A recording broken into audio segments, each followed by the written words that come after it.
कार्यक्रम के देखैया छत्तीसगढ़ के जम्मू किसान भाई बहनी हो, जय जोहार, राम राम। बहुत बहुत स्वागत करत हूँ आप मन के हमर कार्यक्रम कृषि दर्शन में। संगवारी हो, खीरा के आधुनिक खेती के बारे में हमन आज चर्चा करबो। मैं खड़े होती आप मन देखत हो, आप मन ला पाली हाउस दिखत होई। एमे एक ठन स्ट्रक्चर बनथे पाली हाउस, जेमे ओतके जगह में खीरा खेती आप मन कर सकत हो, जेला हमन आधुनिक खेती कथन। बहुत से किसान मन सामान्य खेती करथे खीरा के, वो मन कर सकत है, लेकिन अब जमाना बदल गए संगवारी हो, आधुनिक खेती होवत है, जगह कम हो गए हावे खेती किसानी के। और खीरा के कतेक महत्व है, ओकर संभावना है, का ऊपर उपयोगिता है। औषधि गुण से भरपूर खीरा ला माने जाथे। पानी के कमी ला हमर शरीर के पूरा करथे। सलाद के रूप में भी खाथन, साग बना के खाथन, किस्म किस्म के पकवान एकर बनथे। तो संगवारी हो, कहीं न कहीं एकर उपयोगिता महत्व बाढ़े है, लेकिन खीरा के बाजार में देखन त कमती रहिथे, बाहर ले मंगायल पड़थे। तो छत्तीसगढ़ के किसान मन खीरा के आधुनिक खेती कर सके, यही नाम से आज हमन ये विषय रखे हैं कि खीरा के आधुनिक खेती के बारे में आप मन जानकारी देवाए बर विशेषज्ञ आवत है संगवारी हो। तब तक आप मन बर हवे कुछ खास संदेश, तेला देखाओ।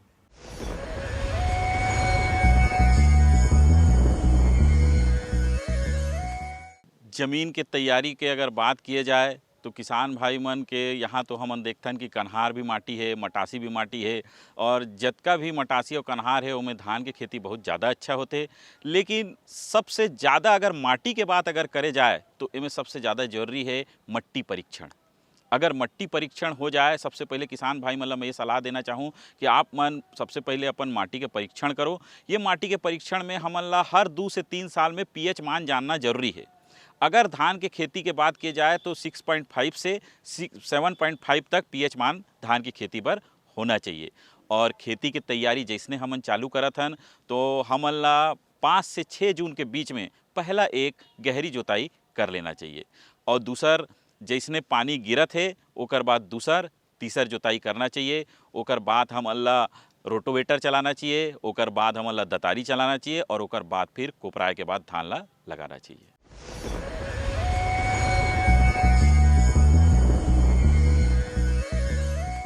संगवारी हो, हमार विशेषज्ञ है इंदिरा गांधी कृषि विश्वविद्यालय के कृषि विस्तार अधिकारी राकेश कुमार पटेल जी। ओकर से पहली सवाल कि पॉली हाउस में खीरा के खेती के कतेक संभावना है, का महत्व है, और सामान्य रूप से खेती करे किसान मन खेत में तो ओकरो कतेक संभावना है हमार छत्तीसगढ़ के जलवायु के हिसाब से। आओ का कहा थे संगवारी पटेल जी है, देख लेथन। खीरा की खेती के लिए छत्तीसगढ़ बहुत ही अनुकूल है इसके लिए, क्योंकि खीरा का बहुत ही ज़्यादा यहाँ पे छत्तीसगढ़ में डिमांड है। संगवारी हो, पटेल जी अभी बतावत रही से खीरा के खेती के संभावना महत्व। अब पाली हाउस में खीरा खेती करना है तो कौन सा प्रकार के जमीन होना चाहिए, ओकर तैयारी हम कैसे करबो।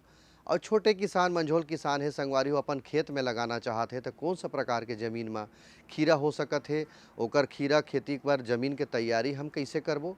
आओ ये दोनों बात ला जान लेथन पटेल जी से। देखिए, खीरे के लिए वैसे सभी भूमि में हम खेती कर सकते हैं और उत्पादन ले सकते हैं, लेकिन जो बलुई दोमट मिट्टी है जिसका पीएच मान 5.5 से 6.5 होना चाहिए, उसमें अच्छे ऑर्गेनिक मैटर होना चाहिए, कार्बनिक पदार्थ होना चाहिए, और जल निकास अच्छा होना चाहिए, तो हम खीरे की खेती कर सकते हैं। खीरे की खेती करने के लिए भूमि की तैयारी बहुत महत्वपूर्ण है। भूमि की तैयारी करने के लिए सबसे पहले 1 से 2 गहरी जुताई करते हैं एमबी प्लाव के थ्रू।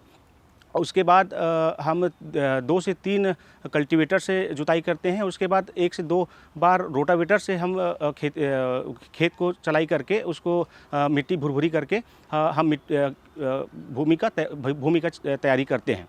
इसके पश्चात हम करीबन 120 सेंटीमीटर चौड़ा वाला बेड बनाते हैं, मांदा जिसको बोलते हैं, और 30 सेंटीमीटर उसका ऊंचाई होना चाहिए, ताकि अगर अत्यधिक पानी गिरे तो बाहर निकल सके पानी।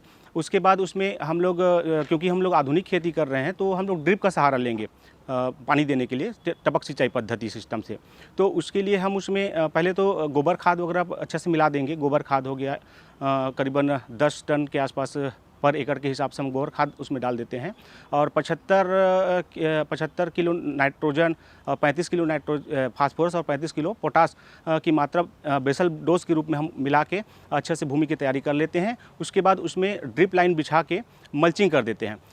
अब मल्चिंग लगाना किसानों के लिए बहुत ज़रूरी है, बाहर में भी और अंदर में भी, क्योंकि मल्चिंग एक ऐसा सिस्टम है जो हमारे जो खरपतवार आते हैं उसको हम काफ़ी हद तक कंट्रोल कर सकते हैं, उसमें खरपतवार नहीं आएंगे। चूँकि हम लोग ड्रिप पद्धति से खेती कर रहे हैं तो ड्रिप में क्या है, बूंद बूंद से फसलों को हम पानी देते हैं, वो उसके रूट जोन में जाता है।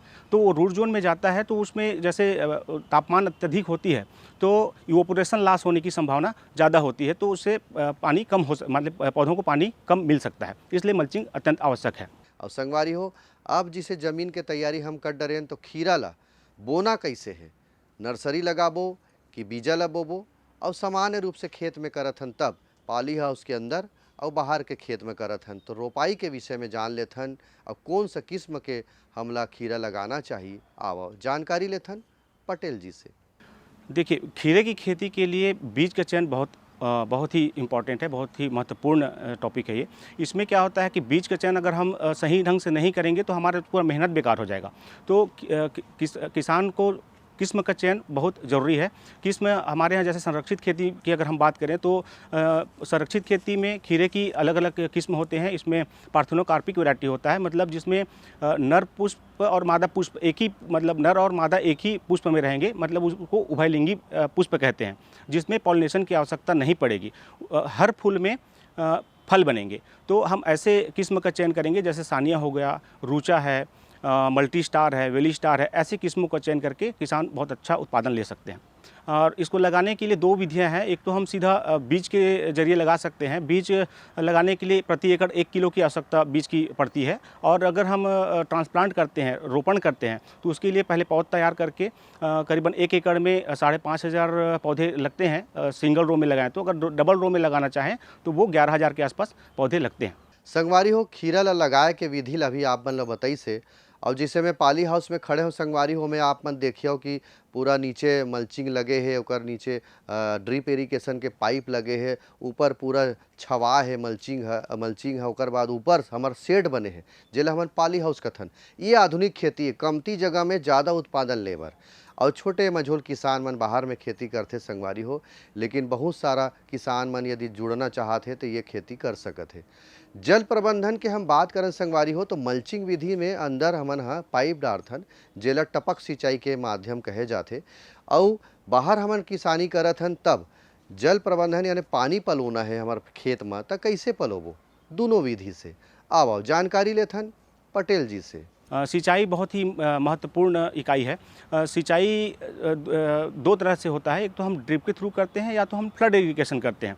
तो जैसे आधुनिक खेती में ड्रिप के थ्रू अगर हम पानी दे रहे हैं तो ये मान के चलते हैं कि जैसे ठंड का दिन है, बरसात का दिन है, उसमें 1 लीटर पानी प्रति प्लांट पर डे की आवश्यकता पड़ती है, प्रतिदिन की आवश्यकता पड़ती है। और गर्मी दिनों की बात करें तो 5 से 6 लीटर पानी प्रति पौधा प्रतिदिन के हिसाब से देना पड़ता है। और अगर पूरा वर्ष भर का पर देखें तो एवरेज उसका 3 लीटर पानी की आवश्यकता पड़ती है। जैसे छोटे किसान भाई हैं जिन लोग ड्रिप को एफर्ट नहीं कर पाते हैं, उनके लिए ये है कि उन लोग फ्लड इरिगेशन करते हैं, तो उसको क्या है, जैसे उसका रिक्वायरमेंट रहता है, उसको सूखा नहीं रहना है, ना ज़्यादा पानी नहीं देना है।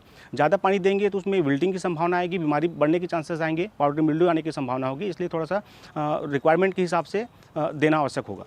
किसान भाई हो, जल प्रबंधन के विषय में भी जानें कैसे पानी पलोना है मल्चिंग विधि से, और बाहर में पहाटा पलोना है तब। खाद प्रबंधन भी बड़ा जरूरी है संगवारी हो, यानी पोषक तत्व हमला देना है खीरा में तो कैसे देना है, कब कब देना है, कतका मात्रा में देना है, और खरपतवार यदि आगे काबर की बाहर में खेती हम करबो तो खरपतवार आगे तो ओकर हमन नियंत्रण कैसे करना है, ये दोनों बात ला मैं पूछा था पटेल जी से, और का बतावत है आप मन ध्यान ले देखो संगी हो। खाद प्रबंधन की अगर हम बात करें तो इसमें क्या है, खीरे की खेती के लिए 75 केजी नत्रजन, 35 केजी फास्फोरस और 35 केजी पोटास की आवश्यकता पड़ती है, NPK जिसको बोलते हैं। इसके हिसाब से हम लोग फर्टिलाइज़र शेड्यूल मेंटेन करते हैं ड्रिप में। इसके लिए क्या होता है कि फर्टिलाइज़र देने के 4 स्टेज होते हैं। पहला स्टेज होता है क्रॉप इस्टेब्लिशमेंट जिसको बोलते हैं। क्रॉप इस्टेब्लिशमेंट पौध लगाने के 10 दिन तक का होता है। इस बीच में हम लोग ड्रिप की अगर बात करें तो उसमें 19-19-19 हो गया, 13-0-45 हो गया, और यूरिया, इन तीनों को 10 दिन तक हम लोग देते हैं। उसके बाद वेजिटेटिव स्टेज होता है जिसमें पौधे का जो है ग्रोथ होता है वो 20 दिन का होता है। इसमें हम लोग 1261 13 और यूरिया का उपयोग करते हैं। इसके बाद प्रथम फ्लावरिंग स्टेज आता है, पुष्प आने का दिन होता है और प्रथम तुड़ाई भी होता है। तो ये स्टेज हो गया तीसरा स्टेज। इसमें 19-19-19 और 13-0-45 और यूरिया का उपयोग करते हैं। और लास्ट स्टेज आता है तुड़ाई का, ये करीबन 40 दिन का चलता है। तो 40 दिन चलता है, इसमें 19-19-19 13-0-45 और यूरिया का उपयोग करते हैं। इस प्रकार से हम करीबन 90 दिन का इस क्रॉप को मानते हैं और हम लोग फर्टिलाइज़र फिक्स करते हैं, फर्टिलाइज़र शेड्यूल को फिक्स करते हैं। तो इस प्रकार से इनकी आवश्यकता पड़ती है और बीच बीच में माइक्रोन्यूट्रिएंट देना अत्यंत आवश्यक होता है चारों स्टेज में। खरपतवार नियंत्रण बहुत ज़रूरी है, क्योंकि पॉली हाउस में तो खरपतवार आते नहीं हैं, तो जो निदाई की आवश्यकता नहीं पड़ती है। लेकिन जो बाहर में जो खेती करते हैं छोटे किसान जो हैं, वहाँ पे खरपतवार का बहुत ही परेशानी है। तो खरपतवार के लिए पहले तो जैसे अपन लगाने के 30 दिन बाद एक वीडिंग कर देना चाहिए, या तो फिर ट्रांसप्लांट करने से पहले पेंडिमेथिलीन करके एक जो शाकनाशी आता है उसका उपयोग करें 2.5 ml पर लीटर के हिसाब से। तो इस प्रकार से हम कर सकते हैं। और दूसरा करीबन 30 सेकंड एक बार निदाई कर दें 40 दिन में। इस प्रकार से हम ये खरपतवार प्रबंध कर सकते हैं। संगवारी हो, पोषक तत्व के बाद, पानी के बाद, जमीन के तैयारी के बाद कुछ न कुछ समस्या हमार खेती बाड़ी में जरूर आते। संगवारी हो, पॉली हाउस में यदि हम खेत करत हन आधुनिक तरीका से तो संभावना कम रही थे, लेकिन वैज्ञानिक मन बताते कुछ समस्या कीड़ा मकोड़ा के आ सकत है। तो कौन सा आते, ओकर लक्षण का है, पहचान का है, और सामान्य विधि से खेत में खेती करबो तब हमला का समस्या ही, का बीमारी लग सकत है, ओकर पहचान और ओकर निराकरण, दवाई छिड़के के उपाय, इस सबो बात ला मैं पूछे हूँ पटेल जी से और पूरा बात ला बतावत है। आवो संगवारी हो, देख लेथन का कहा थे। देखिए, पॉली हाउस में वैसे तो कीड़े और बीमारियां बहुत कम आती हैं, लेकिन कीड़े की अगर हम बात करें तो पॉली हाउस में जो सकिंग पेस्ट होते हैं, जो चूसने वाले कीड़े हैं, ज़्यादा आते हैं। जैसे एफिड हो गए, वाइट फ्लाई हो गए, माइट हो गए, ये तीनों बहुत ही ज़्यादा प्रभावित करते हैं फसलों को। और जैसे माइट आ गया है तो उसके लिए ओमाइट 1 ml पर लीटर के हिसाब से अगर हम स्प्रे करें तो माइट को कंट्रोल किया जा सकता है। वाइट फ्लाई जिसको सफ़ेद मक्खी कहते हैं, वो अगर आए तो उसके लिए एसिटामेप्रिड 1 ml पर लीटर के हिसाब से अगर हम स्प्रे करें तो कंट्रोल कर सकते हैं, या तो फिर पेगासस करके एक इंसेक्टिसाइड आता है, उसका हम उपयोग कर सकते हैं। तो इन कीड़ों का प्रबंध किया जा सकता है। बात रही बीमारी की, बीमारी में पाउडरी मिल्ड्यू हो गया, विल्ट हो गया, डाउनी मिल्ड्यू हो गया। विल्ट में 2 प्रकार के होते हैं, एक तो बैक्टीरियल विल्ट होता है और एक होता है फंगल विल्ट। तो इनको पहचानने के बहुत ही आसान तरीके हैं। पाउडरी मिल्ड्यू जैसे आया है तो पाउडरी मिल्ड्यू में ऊपर में जो है पाउडर दिखेगा, तो हम समझ जाएं कि पाउडरी मिल्ड्यू आया है। उसके निदान के लिए हमको कोई भी फंजीसाइड आजकल मार्केट में अवेलेबल है, जैसे कि साफ हो गया है, मैनकोजेब हो गया, इनको जो है 2.5 ग्राम पर लीटर के हिसाब से स्प्रे करने पर ये कंट्रोल हो जाएगा। डाउनी मिल्ड्यू के लिए भी सेम दवा का हम उपयोग कर सकते हैं। और विल्ट है, फ्यूजेरियम विल्ट जिसको बोलते हैं, फंगल विल्ट। विल्ट को पहचानने का तरीका ये है कि अगर हम उसके जैसे पौधा मरना चालू कर दें तो उसको हम स्टेम को, उसके तना को काट के अगर देखें और बीच के भाग को अगर चीर के देखें तो उसमें बीच में स्ट्रिप दिखाई देता है भूरे कलर का, तो हम समझ जाएं कि ये फ्यूजेरियम विल्ट है और हमारे खेत को नुकसान पहुँचा सकता है। इसके लिए हम फंजीसाइड साफ का उपयोग कर सकते हैं और केराथेन का उपयोग कर सकते हैं। इस टाइप का हम फंजीसाइड यूज़ कर सकते हैं। और बैक्टीरियल विल्ट को पहचानने का तरीका ये है, बैक्टीरियल विल्ट जब भी चालू होगा तो जो ऊपर के जो पौधों का जो ब्रांच होता है वो सूखना चालू होगा, तो हम समझ जाएं कि यहाँ पे बैक्टीरियल विल्ट आ गया है। इसके लिए हम कोई भी बैक्टीरियासाइड हो, जैसे प्लांटोमाइसिन हो गया, टेट्रामाइसिन हो गया, इनको जो है 1.5 ml पर लीटर के हिसाब से हम स्प्रे करके या ड्रेंचिंग करके इसको बचा सकते हैं और संरक्षित कर सकते हैं। किसान भाइयों देखे अभी बतावत रही से कि फसल में खीरा के कौन कौन सा प्रकार से रोगराई लग सकते, कीड़ा मकोड़ा लग सकते, ओकर उपाय हमला कैसे करना है फसल ला बचाए बर। एकर बाद संगवारी हो, फसल के तोड़ाई हमला करना है यानी कटाई करना है, खीरा ला तोड़ना है बाजार में लेगे बर, तो ओकर तोड़ाई कैसे करन और तोड़ाई के बेरा सावधानी कैसे करन, कैसे सावधानी हमला रखना है, ये बात के जानकारी लेथन पटेल जी से कि खीरा के तोड़ाई और सावधानी। फसल को तोड़ाई के लिए जैसे पॉली हाउस में हम खेती कर रहे हैं तो हमको 20 से 25 दिन बाद, ट्रांसप्लांटिंग के 20 से 25 दिन बाद फल तोड़ने लायक हो जाता है। और और कंटिन्यू इसको हम तोड़ते रहेंगे 90 दिन तक। भंडारण की अगर बात करें तो भंडारण के लिए क्या है, अलग अलग किस्म की अलग अलग भंडारण क्षमता होती है, उसका कीपिंग क्वालिटी होती है कि कितने दिन सेल्फ लाइफ होती है, कितने दिन तक हम उसको भंडारण कर सकते हैं। पॉली हाउस की जो वैरायटी करीबन हम उसको 7 दिन तक रख सकते हैं। उसको रखने के लिए क्या है, एक पॉलीथीन का बैग लें और उसको ठंडे स्थान पर रखें, तो करीबन हम 4 से 5 दिन तक तो स्टोर कर सकते हैं। संगवारी हो, चर्चा भी जारी रही, लेकिन बेरा हो गए एक ठन विराम के, तो मैं लेवत हम विराम, आप मन देखो ये संदेश। ये लो और बताओ। बस। अरे ये क्या भैया जी, बस इतनी सी रासायनिक खाद? किसानी छोड़ रहे हो क्या? किसानी नहीं, नादानी छोड़ रहे हैं। मिट्टी की जांच कराई है। अब तो लालाजी जितनी जरूरत है उतने ही उर्वरक खेत में डालेंगे। हाँ, किसान भाई आज ही अपने जिले की नजदीकी भूमि परीक्षण प्रयोगशाला में मिट्टी की जांच जरूर करवाएं और मिट्टी में पोषक तत्व, नमी व पौधे के विकास को देखते हुए केवल जरूरत के अनुसार ही पोषक तत्व डालें। और हाँ, मिट्टी में गंधक, जस्ता, बोरोन जैसे सूक्ष्म पोषक तत्वों का पता लगाना भी न भूलें। उर्वरक और जैविक खाद के सही उपयोग से भूमि का उपजाऊपन बनाए रखें, उत्पादकता बढ़ाएं, खर्चा घटाएं और बहुमूल्य विदेशी मुद्रा बचाने में भी सहयोग दें। और हाँ, धीमी गति से नाइट्रोजन उपलब्ध कराने वाले उर्वरकों जैसे नीम लेपित यूरिया को प्राथमिकता दें और यूरिया का पत्तों पर छिड़काव करें। अरे वाह, तू तो सचमुच समझदार हो गया। अधिक जानकारी के लिए संपर्क करें जिला कृषि अधिकारी या किसान कॉल सेंटर। मेरे साथ बोलो ए बी। अरे नादान, बच्चे को एबीसी सिखा रहा है। अरे काम धंधे की एबीसी तू कब सीखेगा? ये देख विज्ञापन। तेरे जैसे कृषि विज्ञान सीखे हुए युवाओं के लिए भारत सरकार के कृषि मंत्रालय ने एक योजना बनाई है, ACABC। ACABC? जी हाँ, ACABC यानी एग्री क्लिनिक्स और एग्री बिजनेस सेंटर। इसके तहत कृषि विज्ञान पढ़े युवाओं का चयन होने पर उन्हें मुफ्त ट्रेनिंग दी जाती है और हाँ, अपना कारोबार चलाने के लिए बैंक से लोन भी मिलता है।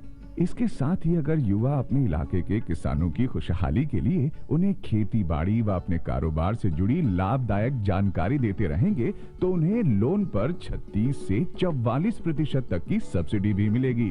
तब तो मैं जरूर सीखूंगा काम धंधे की ABC। शाबाश, चलो अपनाएं स्वरोजगार, खेती में हो विकास अपार।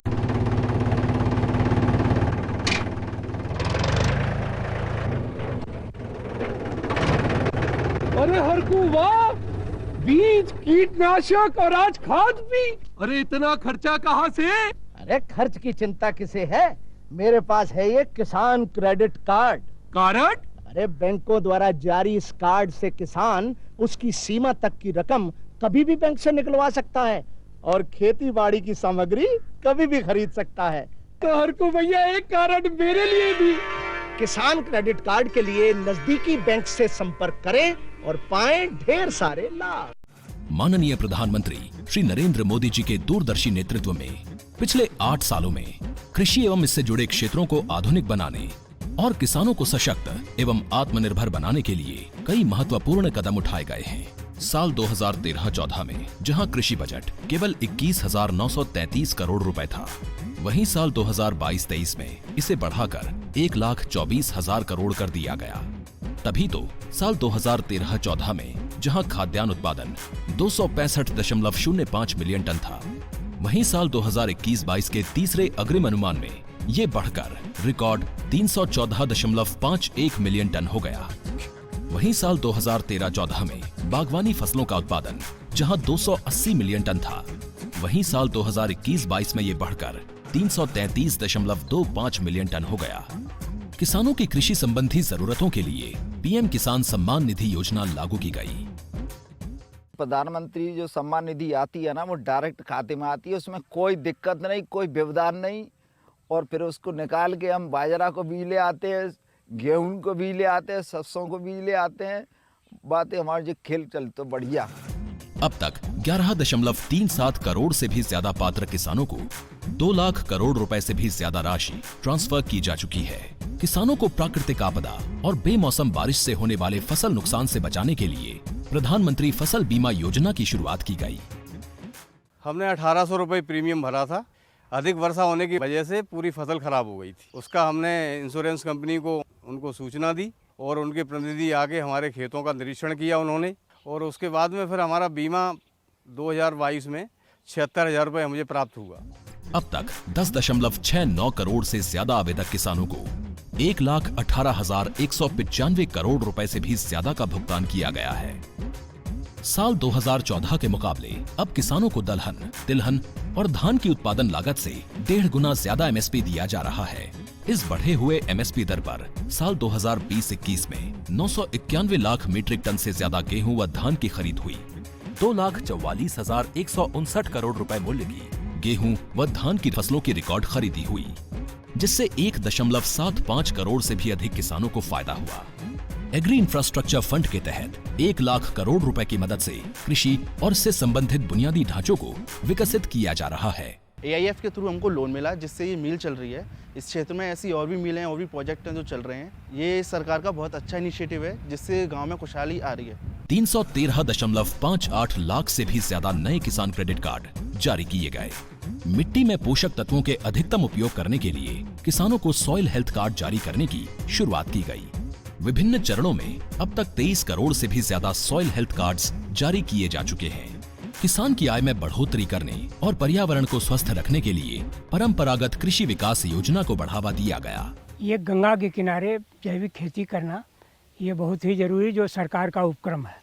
प्रदूषण फैलता है, उससे भी उसको राहत मिलती है, और इस तरह से फसल भी अच्छी होती है और उसकी गुणवत्ता भी अच्छी होती है। खेत स्तर पर जल उपयोग दक्षता बढ़ाने हेतु सूक्ष्म सिंचाई के प्रोत्साहन हेतु प्रति बूंद अधिक फसल योजना क्रियान्वित की जा रही है। 10,000 से ज्यादा नए FPO का गठन और उसका संवर्धन किया जा रहा है। मैं APO का डायरेक्टर हूँ। मेरा FPO पूरा हो गया है। 3,02,000 रुपया किसान का है शेयर होल्डर, और 3,02,000 रुपया सरकार दी है। उससे हम लोग खाद बीज का दुकान किया हूँ। किसानों को उनकी फसल का उचित मूल्य दिलाने के लिए देश भर की मंडियों को आपस में ई-नाम प्लेटफॉर्म से जोड़ा जा रहा है।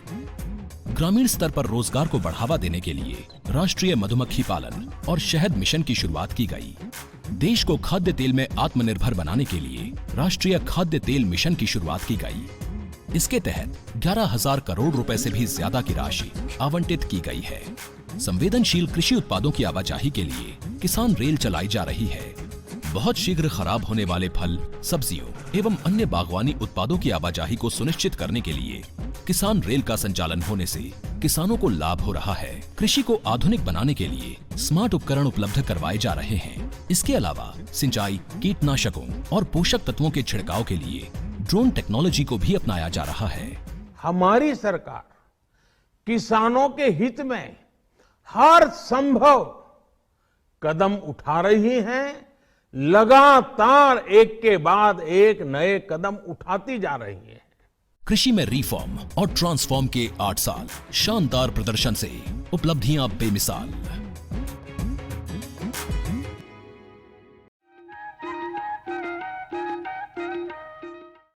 किसान भाइयों, फसल के तोड़ाई के बारे में बतावत रही से संदेश के पहली पटेल जी है, और ओकर भंडारण हम कैसे कर सकत रहन तेले बताई से।